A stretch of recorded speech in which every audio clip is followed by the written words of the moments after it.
sometimes it's the simple favorites that can be the trickiest recipes to fine-tune. In today's Tasty Tuesday segment, our favorite foodie Shay Ryan shares one that has been a long time in the making. I've been working really hard on perfecting a pancake recipe for well over a year. And just as I was fine-tuning it and getting it where I wanted, it was as if it was on cue. Gluten-free and More magazine asked me to share a recipe and some tips on how to make gluten-free pancakes really great. So let's start with the classic, buttermilk pancakes. Bob's Red Mill gluten-free flour is what I perfected the recipe with, so I don't recommend substituting it. Sugar, salt, baking powder, and baking soda. Mix them all together in a small bowl. In a larger mixing bowl, whisk the eggs and buttermilk together. Whisk in the flour mixture until all of the dry pockets are worked out, and then the melted butter gets mixed in last.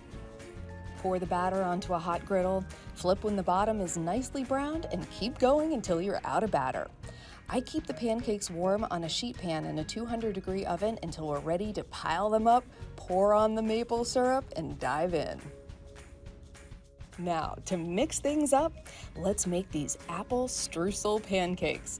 They begin with the same dry ingredients, just add ground cinnamon and mix it all together. The method is the same for bringing the wet ingredients together, adding the dry ingredients, and the melted butter, and then finally, the diced fresh apple. Instant oats, brown sugar, and cinnamon are mixed together and drizzled with melted butter for the streusel.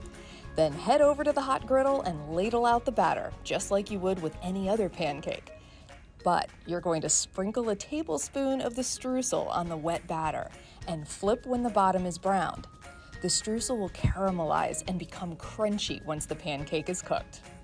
Powdered sugar mixed with a little apple juice makes this simple, thick icing. Serve them up by sprinkling on some extra diced fresh apple and a generous drizzle of that beautiful icing. And just like with traditional pancakes, once you've got that classic recipe that you love, it's pretty easy to get creative with what you mix in and what you top it with. You can find these recipes and tips for making perfect pancakes in this issue of Gluten-free and More magazine and at homewithshay.com. I think I shall try that. Shay says the simple change of adding melted butter to the batter at the end helps to create more even browning and lightly crisp exterior to your pancakes. So you can find the link to this segment and Shay's previous recipes by visiting our website, wsav.com/tastytuesdays.